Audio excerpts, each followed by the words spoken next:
শিক্ষি একাডেমিতে তোমাদের সবাইকে স্বাগতম। এই ভিডিওতে এখন আমরা ষষ্ঠ শ্রেণীর বাংলাদেশ ও বিশ্ব পরিচয়ের দ্বিতীয় অধ্যায়টি থেকে দ্বিতীয় সৃজনশীল প্রশ্নটির সমাধান দেখব। তো শিক্ষার্থীরা, প্রথমে চলো আমরা এই সৃজনশীল প্রশ্নটির উদ্দীপকটি দেখে নিই। আমাদের দেশে প্রাচীনকাল থেকে শিক্ষা ও সংস্কৃতির চর্চা চলে এসেছে। গুপ্তযুগ ও পাল রাজবংশের শাসনকালে শিল্পকলা, স্থাপত্য, চিত্রশিল্পে সমৃদ্ধ হয়েছিল বাংলা। বাংলাদেশের কুমিল্লা ও নওগাঁ জেলায় এ ধরনের শিল্প ও সংস্কৃতির নিদর্শন খুঁজে পাওয়া যায়। এখানে কয়ের প্রশ্নটি হলো মাৎসন্যায় কি, আর ক্ষয়ের প্রশ্নটিতে বলা হয়েছে সমতট অঞ্চল বলতে কি বোঝায়। উদ্দীপকের আলোকে গয়ের প্রশ্নটিতে বলা হয়েছে উদ্দীপকে উল্লিখিত জেলায় কোন যুগের নিদর্শন পাওয়া যায় তা বর্ণনা করো।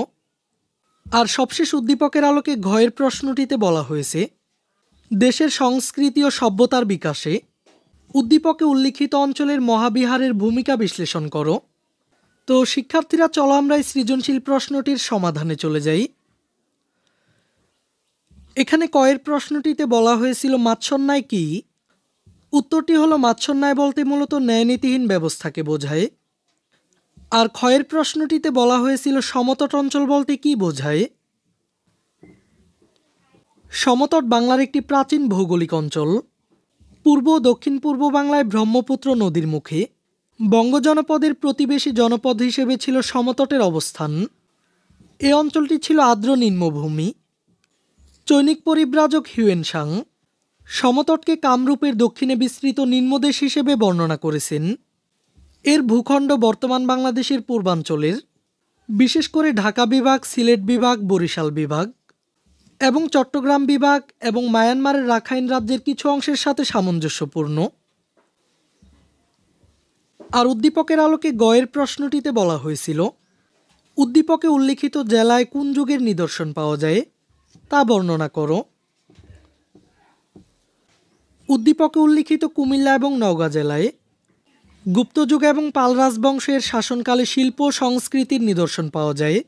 গুপ্তযুগ ছিল বাংলা এবং ভারতীয় উপমহাদেশের ইতিহাসে এক বিশাল সৃজনশীলতার যুগ। এটি শিল্পকলা ও সংস্কৃতির সোনালী যুগ হিসেবে পরিচিত। কুমিল্লা ও নওগাঁ অঞ্চলে গুপ্তযুগের নিদর্শন হিসেবে কিছু প্রাচীন মন্দির, মূর্তি এবং স্থাপত্য পাওয়া গেছে। বিশেষত কুমিল্লার ময়নামতি অঞ্চলে গুপ্তযুগের পুরাতাত্ত্বিক নিদর্শন পাওয়া যায়। পাল রাজবংশের শাসনকাল বাংলার ইতিহাসে একটি গুরুত্বপূর্ণ যুগ ছিল। পাল রাজবংশের শাসনকালে বাংলা সংস্কৃতি, শিক্ষা এবং শিল্পকলায় ব্যাপক উন্নতি হয়েছিল। কুমিল্লা ও নওগাঁ অঞ্চলে পাল রাজবংশের শাসনকালীন নিদর্শন পাওয়া গেছে, বিশেষ করে মন্দির, মূর্তি এবং স্থাপত্যে। এরপর উদ্দীপকের আলোকে ঘয়ের প্রশ্নটিতে বলা হয়েছিল দেশের সংস্কৃতি ও সভ্যতার বিকাশে উদ্দীপকে উল্লিখিত অঞ্চলের মহাবিহারের ভূমিকা বিশ্লেষণ করো। তো চলো আমরা এই প্রশ্নটিরও উত্তর দেখে নেই। কুমিল্লা ও নওগাঁ অঞ্চলের মহাবিহারের ভূমিকা বাংলাদেশের সংস্কৃতি ও সভ্যতার বিকাশে অত্যন্ত গুরুত্বপূর্ণ। কুমিল্লা ও নওগাঁ অঞ্চলে গুপ্তযুগ এবং পাল রাজবংশের শাসনকালে প্রতিষ্ঠিত মহাবিহারগুলো ছিল শিক্ষা ও সংস্কৃতির কেন্দ্র। এই মহাবিহারগুলোতে বৌদ্ধ ধর্মের শিক্ষা দেওয়া হতো এবং হাজার হাজার ছাত্র এখানে ধর্ম, দর্শন, সাহিত্য, গণিত, জ্যোতির্বিদ্যা এবং অন্যান্য বিদ্যায় পাঠ গ্রহণ করতেন। এছাড়াও এই মহাবিহারগুলো ছিল ধর্মীয় কার্যকলাপের কেন্দ্র। কুমিল্লা ও নওগাঁ অঞ্চলের ময়নামতি এবং পতিসর এলাকায় অবস্থিত মহাবিহারগুলো ছিল বৌদ্ধ ধর্মাবলম্বীদের জন্য ধর্মীয় সাধনা ও পুণ্য লাভের স্থান।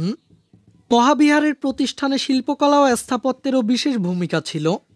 মহাবিহারগুলোতে নির্মিত মন্দির, মূর্তি এবং অন্যান্য স্থাপত্য নিদর্শনগুলি গুপ্তযুগ ও পালযুগের শিল্পকলা এবং স্থাপত্যের উৎকর্ষতা প্রদর্শন করে। কুমিল্লার ময়নামতি অঞ্চলের মহাবিহারগুলো থেকে পাওয়া পাথরের মূর্তি, ভাস্কর্য এবং মন্দিরের স্থাপত্য সে সময়ের শিল্পকলা ও সৃজনশীলতার পরিচায়ক। শিক্ষার্থীরা, তোমরা এই সম্পূর্ণ সৃজনশীল প্রশ্নের উত্তরটি তোমাদের খাতায় লিখে নিবে। এই ক্লাসে এই পর্যন্তই। পরবর্তী ক্লাসে আমরা তৃতীয় অধ্যায়টি থেকে আলোচনা করব। শিক্ষার্থীরা, এই ক্লাসটি তোমাদের কাছে কেমন লেগেছে তা আমাকে কমেন্ট করে জানিয়ে দাও।